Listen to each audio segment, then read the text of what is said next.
This episode has been brought to you by Fremont Bank. Fremont Bank has been serving people and businesses in our community for over 60 years. For more information about the Fremont Bank, check out episode 104 on the Fremont Podcast. This episode has also been brought to you by Minutemen Press. If you are looking for design or printing needs, reach out to them. Let them know you heard about them on the Fremont Podcast.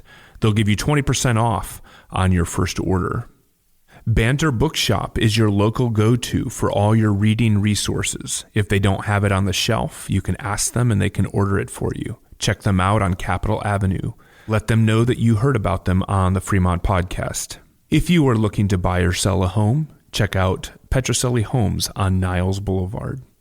Finally, if you haven't checked it out already, you should visit the Ohlone College Flea Market, which takes place on the second Saturday of every month.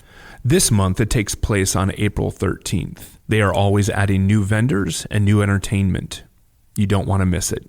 We also want to give a big shout out to Niles Farmers Market. Congratulations on 1 year of being here in this community. Thank you for helping make Niles a better place. Coming to you straight from Fremont, California, this is the Fremont Podcast, dedicated to telling the stories of the past and present of the people and places of the city of Fremont, one conversation at a time. Hello, Fremont. You're listening to episode 114. Quick editor's note here. There is a little bit of confusion, especially at the beginning of the conversation here, about who is who represents what, and what organization is being represented. So I wanted to break it down just a little bit so that the conversation runs a little smoother. This conversation is about the Afghan Elderly Association, but nobody from the Afghan Elderly Association was being recorded in this interview. Instead, we are getting representatives from the Fremont Chamber of Commerce, a very specific program hosted by the Chamber of Commerce. Let me play you a little bit of tape at the beginning to show where we got a little confused about who's who. I'll be right back. Actually, let me figure out, what is your position with the Afghan Elderly Association? Well, at this point, right, actually, Muriel and I are representing Leadership Fremont, the class of 2024, nice. And the group that we're focused on is the Afghan Elderly Okay, Association. so you work for the city, both of you will work for the city. Okay, so we're not. No. Good, so let's clarify that then. Yeah, so I work with the city of Fremont. I've been here for 18 years. Yep. I'm currently a management analyst, but prior to that, I was a senior program coordinator working on a subcontract to the Afghan Elderly Association. Gotcha. So I know a lot more about that group than anyone else on our team. I see. Very good. And what is your role? I work at Hearst Breast Cancer Foundation, just down the street from the City of Fremont offices. I am the Operations and Outreach Manager. Okay. And currently with involvement with Leadership Fremont, I function as the marketing lead with Marisha here and one other member, Mark Jones. Very good. Yeah. That's awesome. Okay, great. I think that helps. So we here at the Fremont Podcast were actually really excited to talk about the Afghan Elderly Association, and that's what most of this interview is. For any potential future guests that would like to be on the show, we would love to have you to talk about things that are important to Fremont. If you could be a little more clear as to who you are and who you represent, it'll be helpful to us and to the listeners. And for our part, because, we produce this and we have a part to play, we're going to try a lot harder to get people who actually represent the organizations that we're talking about and not necessarily very well-intentioned and lovely third parties. But there you go. Most of this episode is just fine. Now, here's your host, Ricky B. So we are, I think the sound sounds good, the levels look good, and let's jump into it. Okay, great. So I have Marisha and Muriel. Did I get that right? Yes. Awesome. Perfect. They're joining me today representing the Afghan Elderly Association here in Fremont. I think we should take a step further back, and maybe why don't you explain what Leadership Fremont is? Because it's a group of us, 12 of us working. Let's do that. So we originally got involved with this. I know Marisha has worked with the AEA before, but through hers, I was enrolled through Leadership Fremont, through the Fremont Chamber of Commerce. I got you. Leadership Fremont program. So there's 12 of us in our cohort for our class 2024. Oh, okay. I see. And this is This is all making a little bit more sense to me right now. From local, like we have 2 folks from Washington Hospital, someone from Bay Area Community Health, Public Services, Alameda County Water District. All of these businesses have agreed to send someone to this class for training. Okay, talk to me about this then. This is okay. I think I was confused. I am confused. I thought this was why more. I'm here. No. Yeah, I was trying to figure out like what the relationship was between all of these, and what it actually, I guess, what it comes down to is that there's a Leadership Fremont. So, what is Leadership Fremont? Yeah, so that will be the main catalyst pretty much of where we are right now. Leadership Fremont is a program through the Fremont Chamber of Commerce. Basically, they do, as Marisha said, they reach out to all of these entities in the city, because right now in our class we have the Alameda County Water District, again, Republic Services, we have the Fremont Police Department. So these are all representatives in the community. And we gather each month for a full-time class, full day, and we go to different. So last month we were at Tesla. So we get introduced to all of the functioning services here in the city of Fremont, pretty much. And their leaders come and speak to us about what it means to be a leader. Very cool. Yes. For our education topic for the month, we were at Ohlone College. And the MVROP, and what they do for the community. And then through this, in the beginning of our session, we actually had to pick a nonprofit to support. I see. Yes. Very cool. And then I believe in 2019, HERS was the recipient for this, and they actually did a video for HERS. That was their project. So it's a great way to get introduced to everybody in the community. You get to meet and just be networked, and then we have to kind of like figure out what we're going to do for this nonprofit that we picked, and we have to like either raise funds or start a project and have to finish that by the end of our class. And leadership classes have been going on since the 90s. So they've been classes every year, graduate classes that do different projects, causes. And for our group, we had, I think, 3 groups nonprofits come to present. Chamber of Commerce reaches out to a group of them, and people can submit their own group's names if they want. And so that's how we picked the AEA. That's awesome. So this is all making more sense to me. So you guys are part of Leadership Fremont. And class of 24, which is what you were saying there, there's 12 of you, and you come from different organizations, and then you found a nonprofit to be able to support and to be able to promote and that sort of thing. And fundraise for. That's awesome. So let's back up just a little bit. Where did you come from, or what do you represent in the Leadership Fremont? So I came from HERS Breast Cancer Foundation. HERS, Yes. And I actually function as a marketing lead for the class of 2024. And through that, we have other functioning teams as well. But Great. And I know you probably already answered this, but we're going to ask the question correctly. What organization do you represent as part of the Leadership Fremont? So I represent the city of Fremont, in particular, the Human Services Department. Awesome. Very good. Very good. You can hear the rest of this conversation in just a moment. Oh, how about this? We'll be right back. You can hear the rest of it. There you go. We'll be right back. You can hear the rest of this conversation in just a moment. Fremont Bank has been in business for 60 years. For clarity, Fremont Bank is the Fremont Bank that you see on almost every sponsored by banner in town. Fremont Bank really likes helping out the community do the things that it wants to do. And now it is a sponsor of this podcast about community in Fremont. Thank you, Fremont Bank. If you need help navigating the local real estate market, give Jennifer Petroselli a call. With her wide-ranging knowledge of the real estate industry and expert negotiation skills, Jennifer goes above and beyond for her clients. Reach out to Jennifer today and discover why Petroselli Homes is the right choice for all of your real estate needs. I want to tell you about Minutemen Press in Irvington. I have personally worked with them before, and I find their services to be fantastic. Look no further than Minutemen Press in Irvington. You can find them at 44141 Fremont Boulevard in Fremont. Hello, Fremont parents of bored suburban teenagers.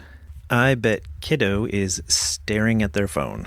As calm and peaceful as this town is, we have 5, nay 6 high schools. We have bored suburban teenagers. They are trying to escape.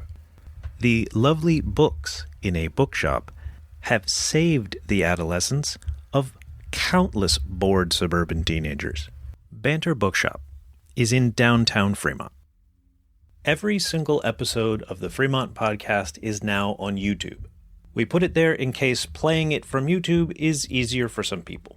Enjoy. Please consider donating $1 a month on a reoccurring basis to help this podcast that you enjoy. buymeacoffee.com/the Fremont podcast/membership. And now, back to our conversation. So one of you tell me exactly what is the Afghan Elderly Association. Do you want to do that, Marisha? Sure. So the Afghan Elderly Association, or as we commonly refer to them as the AEA, is a group that came out of a need back in 1995. They identified recent refugees who'd maybe been here since the 80s, who were feeling isolated, needed support, didn't understand the services and systems that existed. And so out of that need grew this great nonprofit. Okay. And they've been serving clients for a number of years in different capacities. Okay. Do you know, so this started in 1995, do you know exactly like what was the immediate need was there like a plethora of needs that they were trying to address, or was there one specific need that like caused them to mobilize to start this organization? I think it first started out of identifying a group of older Afghan women who were feeling very isolated due to language barrier, maybe access to each other, and finding a way to bring them together to have a group, but at the same time also educating them about services and access to care. So it's kind of a twofold. Okay. How many people are part of this association? Like, how many people serve the association? So the number of staff working? Yeah. So it's a very small group doing really impactful work. They have an executive director. They have an administrative assistant. So they're the only 2 full-time staff. And then they have 3 health promoters, which are part-time staff. They have immigration specialist kind of consultant that they bring on as needed. And they have some volunteers. So it's a really small group. Yeah. Wow. Yeah, and Fremont has the largest, as far as I know, the largest population of Afghans in one city in North America. So it's Afghan immigrants and refugees. Yeah, definitely. Wow. Do we have the main?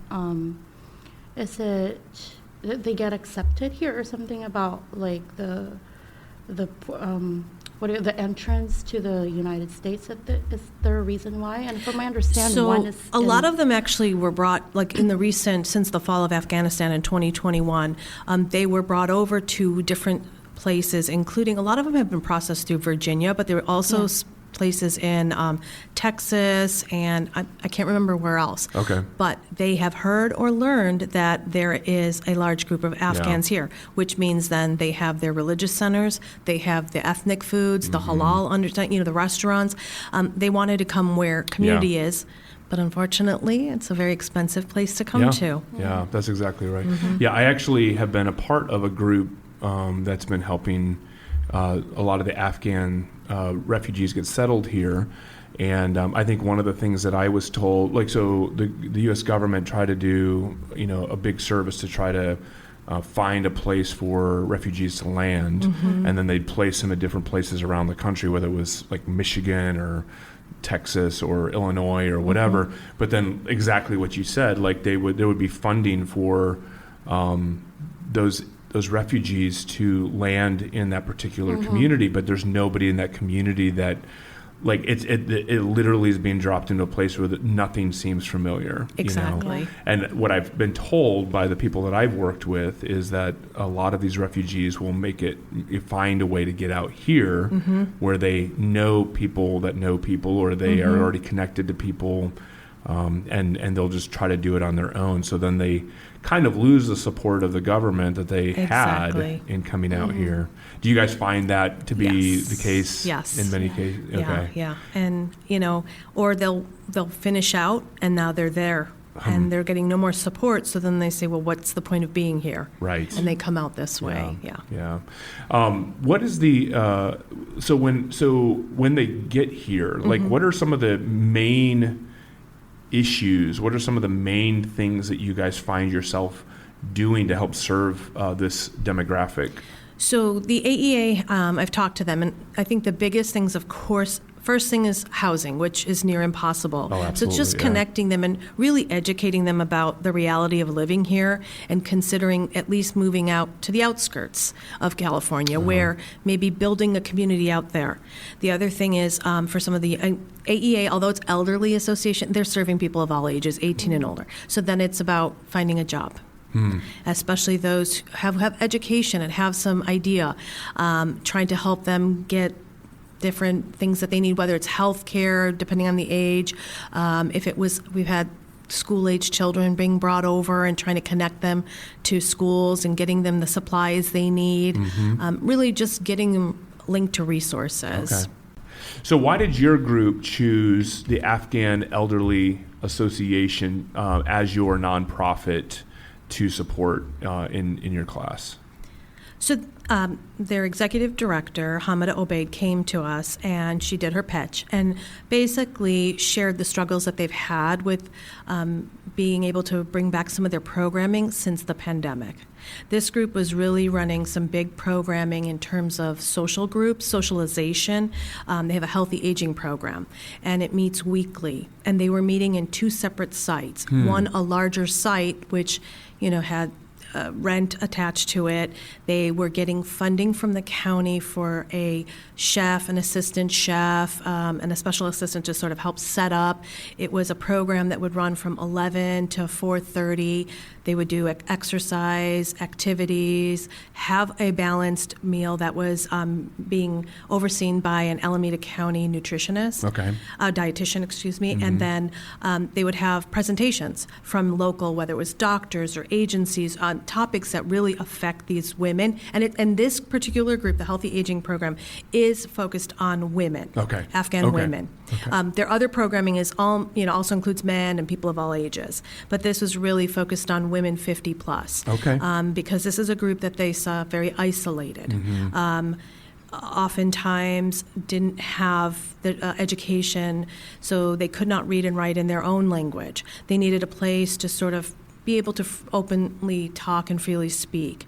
And then during the pandemic, with all of the changes, first of all, they were the first group that had to be isolated, right? Sure. So that's it, stay in your apartments or stay in your homes.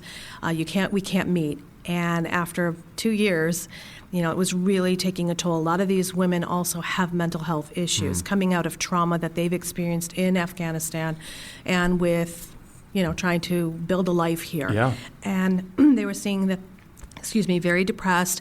They were trying to find ways to meet. So they were meeting in open air spaces, spread out in lawn chairs if they could, but it was cold out. They couldn't have a meal. And for Afghans, a lot of that culturally also is having a meal together. Right. That's exactly right. So they came to us to ask for some support because, again, a lot of that funding went to like Meals on Wheels, food delivery, pantries, which absolutely made sense. Right. So now they've been meeting. They've been doing it in a smaller group at our Lake Elizabeth Age Well Center, and it's growing. And they're going to hit maximum capacity soon.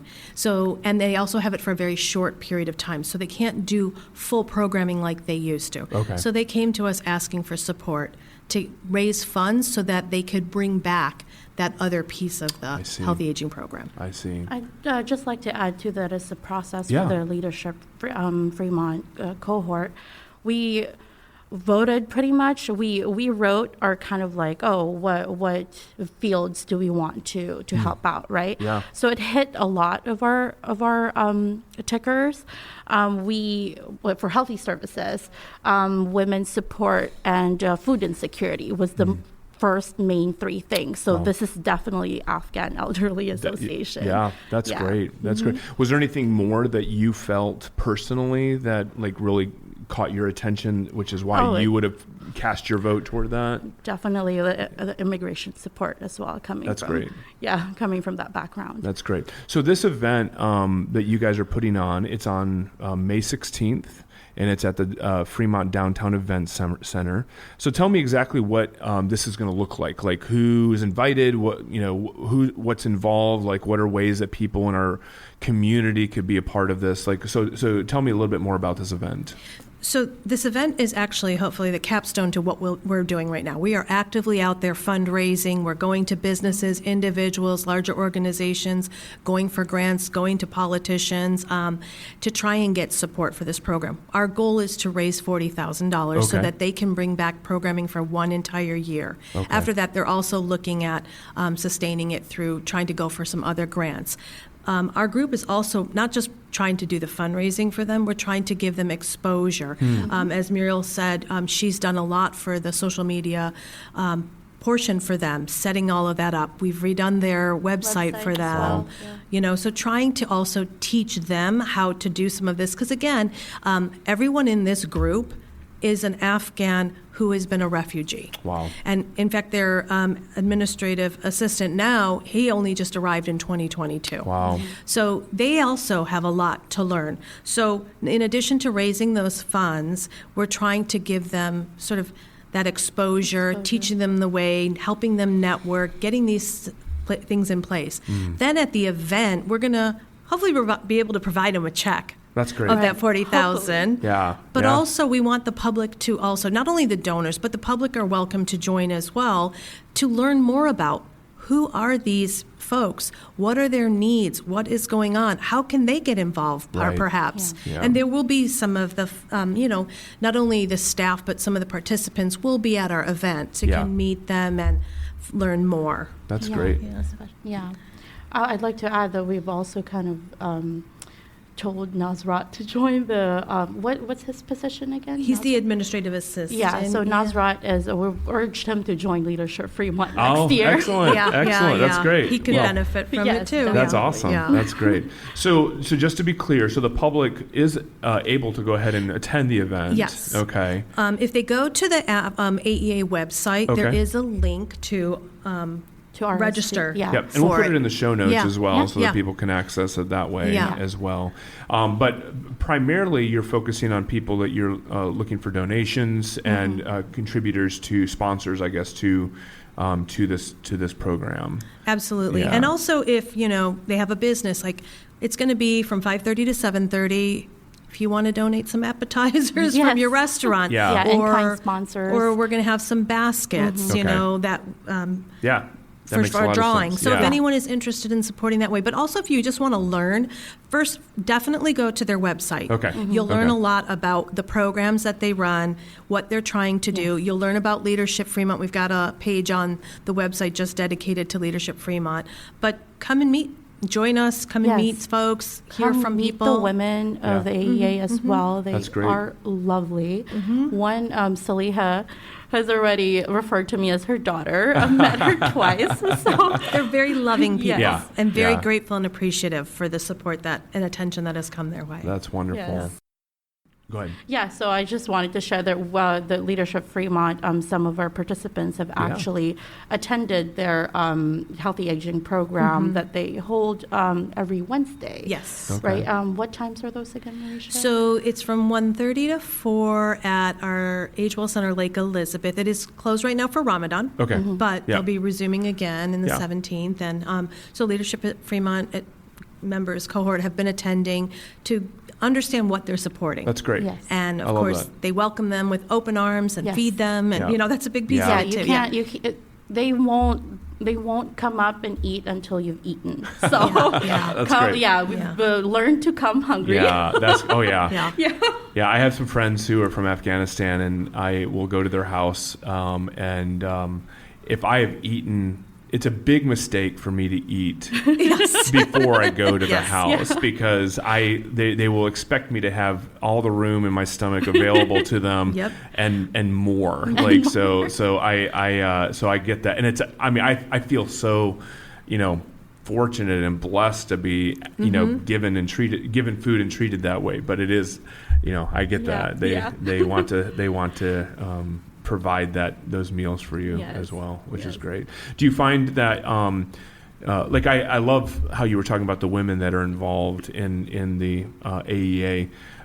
Do you find that some of them who've been here for a while are volunteering, or they're contributing their help, and it's kind of like we're creating more of a perpetual stream of like people who've gone through the program and then are still helping other women, or how does that look? Yeah, so if they're in the program themselves, a lot of times what they're doing is they're reaching out to folks who may be isolated also, and bringing them along, or letting one of the health promoters, or Hamida, who was a former health promoter, now is the executive director, know that there's somebody in need so they can reach out. It's definitely a very community-based organization. The members are from the community, want to create community, want to continue community, and the agency is just trying to continue to support that. That's and great. make sure everyone's wellness is, the foremost thought. That's great. Just a firsthand experience of being there as well. I do often see the women getting their blood pressure checked there. Okay. They bring their medications and make sure that this is a common problem, actually, that they take kind of like the same medication. So actually back in the day, that's where the health promotion program came out of, is that they saw not only were they using the emergency rooms as a way for just even simple treatment because they didn't know any other way, they would see multiple doctors, not knowing that they're all different primary cares and they're all providing the same, let's say, blood pressure medication. So now they've taken 3 different medications for the same thing. And end up in the emergency room, right? Wow. So again, it was the health promotion program, which is open to men and women, 50 and older. Health promoters will do a lot of education, a lot of supporting access to care, accompanying them to medical appointments, making sure that they understand what is being said, and that the follow-through happens once they go home, whether it's with their caregivers, their family, or if they're by themselves. Do you understand what you're supposed to be doing? And they're checking in with them, like oftentimes weekly. Wow. Yes. So it's a lot of support. Oh yeah, that's great. Yeah, and also sharing a meal over healthy meals that they provide that doesn't take the cultural aspect out of it as well. That's great. Yeah. That's great. Yeah, because I can imagine that being even with the Afghans that I know and the people that I've been connected with, you just have these, like we have meals that are quick and easy for us to make. Yep.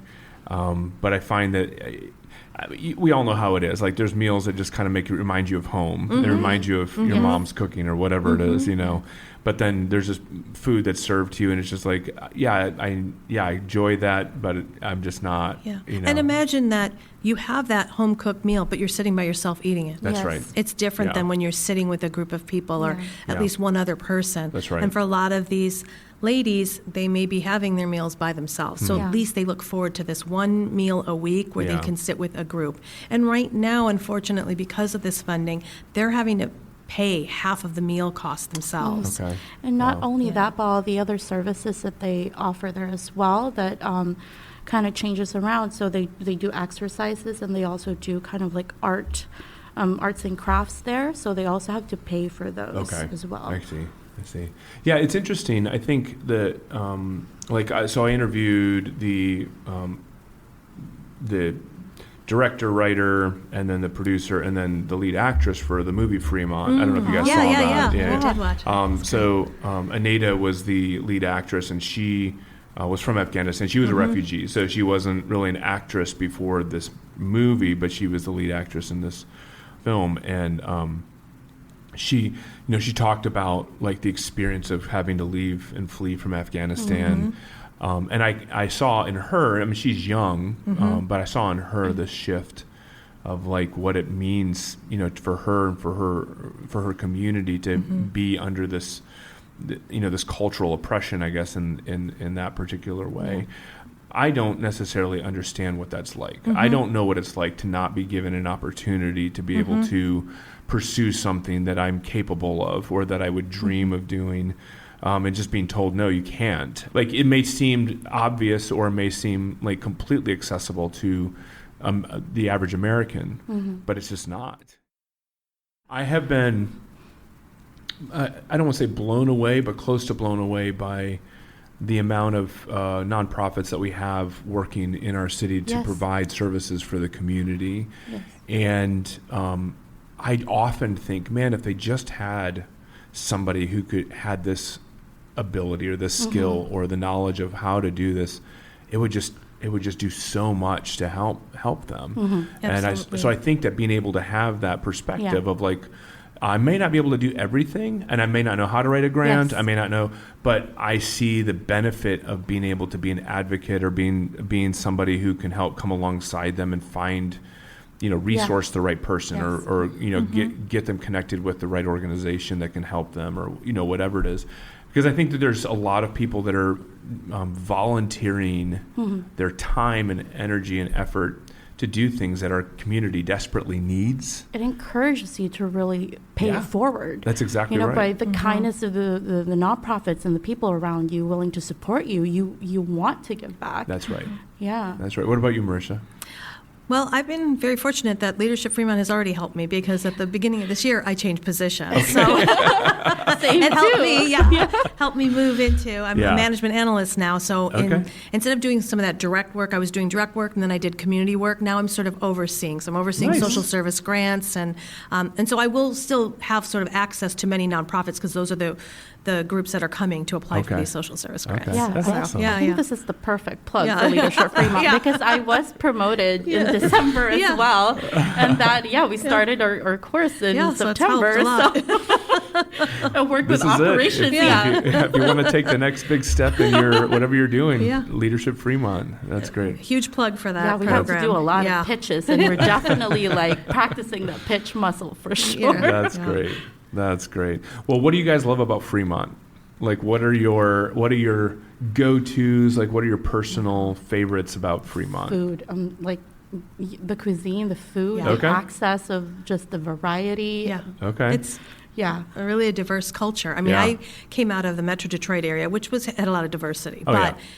Coming here and just you can access anything, and Fremont is huge. Yeah, I mean, that's right. So it is really huge. Yeah, you forget, and I mean, there's still open space to go and take nature walks or try different cuisines and when someone tells you when what food do you want, like I kind of feel like Asian food right now, which what does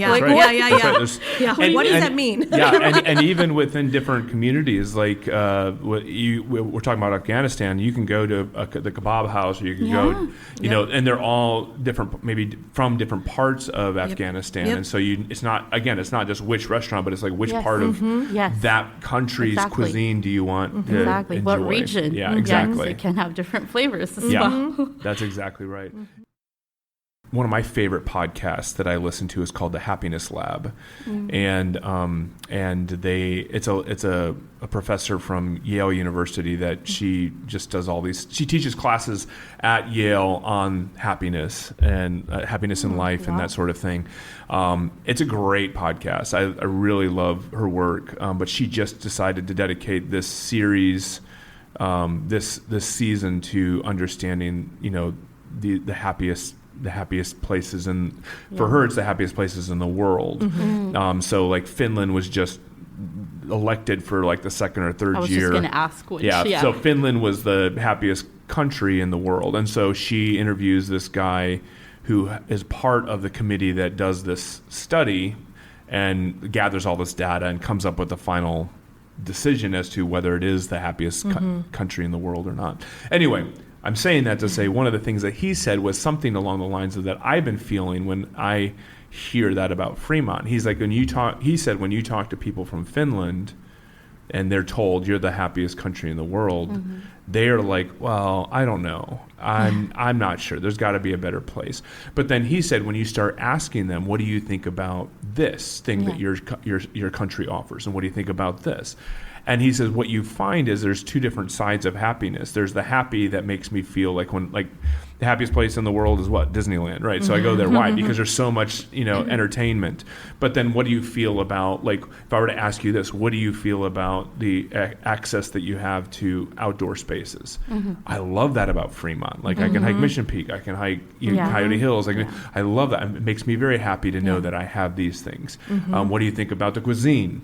I love that. It makes me happy to know that I have options. What do you think about the parks? I love the parks because they, so all of a sudden it's like, you may not have the burst of happiness that you would if you were going to Disneyland, but when you start asking about all the different things, and that was his argument, is like when you start asking all the Finnish people, like, what do you think about, this and this and this? They're like, oh, I love that. I love that. I love that. Yeah. And so he basically is like, so the happiness is not something that's like outright and like, he actually made the point that if the Finnish people would not claim the title, and because they don't, and they feel very humbled that they are that they are the happiest. He basically says, if you have a country that claims and they lord it over people, we are the happiest. He goes, they're not going to remain in that position very long because they don't understand where true happiness comes from. Yeah. So I think you guys proved my point, and that is, you're like, I don't know, but I do like this, and I do like this, and I do like this, and it's like, well, that's probably why. But all the things that you mentioned, like hiking and food and all this stuff, like takes us back to accessibility. That's right. And that's when you know that the society and a community is happy if they're getting access to all of the services. Like, we can have all these things, but if we can't go there, and if you have to pay a certain amount of money to go there, then definitely not. And that's what the AEA offers for sure. That's great. I love that. And I think that one of the things that we often think of when we think of what's the happiest is like we automatically think of what are the we don't have? What do I don't have access to? But I think we need to stop and pay attention. Like, we do have access to a lot. Yes. And we do have the opportunity to, to access these things, especially for these marginalized groups, which I think is great. And that's really. And I think it's also perspective, because there's a lot of negativity in the world, right? That's right. And it's hard to function sometimes if you just sit and dwell upon that. That's good. Yeah. So sometimes you have to look to see what is that happiness, and if you really focus or point those things out, then people realize, like, oh, okay. Yeah. That's great. Yeah. I love that. Yeah. And that's one of the things that I want to do with the podcast is to help people realize that there's so many good things. There's so many good people in our community, and I just want to be mental barriers for sure. That's right. I want people to say, there's certain things that we're lacking. There's certain things that we're missing, but look at everything we have. Look at everything that we have around us, and look at the people we have around us. And maybe look at what some of these people have had to go through to get here. That's right. That we maybe have taken for granted. Yeah. That's exactly right. Yeah. Well, that's great. Thank you guys for joining me. This has been really, really great. Is there anything else that we need to share with people before we go? Any of the links or anything else that people need to be made aware of, we will put in the show notes. But is there anything else that we need to know or that you would like to share with the listeners? We just ask for your support in supporting the AEA. Good. They're a very wonderful, impactful group, and they just need a little support. Love that. I love that. Yeah. Just to add again, the donor recognition night is on May 16th, 5:30 p.m. at the Fremont Downtown Event Center. So free for the public and general admission. So come. Perfect. That's Join great. Join us and go to the Afghan Elderly Association website. Yes. So you can learn more. There you go. That's great. Thank you guys. Thank Appreciate you so it. Yeah. Appreciate it. سرمعلم باز معاونه باز مدیره تا که باز پرچمی ها آمدن و ما را رخصت کرد. زاهده بارگزوی عضو دیگر این انجمن میگوید مدت 22 سال در لیسه زرغونه من حیث معلم اجرای وظیفه کرد. راضی هستم بازی که ما در خانه تنهاستم و اینجا که میایم اقلا کت رفیقا تب میزنیم، سب میکنیم، یک جایی میریم. اینمی مادرها را که مثلا بر چند وقت ما بینیم بسیار یکی دیگر را مثل میکنیم. بسیار یک صمیمیت است ما بین ما. بسیار یک همیشه از حال یکی دیگر خبر میگیریم. This episode was hosted and produced by Ricky B. I'm Gary Williams. Andrew Cavett is the editor. Scheduling and pre-interviews by Sarah S. Be sure to subscribe wherever it is that you listen so you don't miss an episode. You can find everything we make, the podcast, and all of our social media links at thefremontpodcast.com. Join us next week on The Fremont Podcast. They have heard or learned that there is a large group of Afghans here, which means then they have their religious centers, they have the ethnic foods, the halal, the restaurants. They wanted to come where community is, but unfortunately, it's a very expensive place to come to. First thing is housing, which is near impossible. Oh, absolutely, so it's just connecting them and really educating them about the reality of living here and considering at least moving out to the outskirts of California, where maybe building a community out there. This is a Muggins Media podcast. Thank you for listening to the Fremont Podcast. If you are an individual or a business that would like to be a sponsor partner on the podcast, please reach out at thefremontpodcast@gmail.com, or you can go to our website, thefremontpodcast.com, and you can reach out to us through our contact form.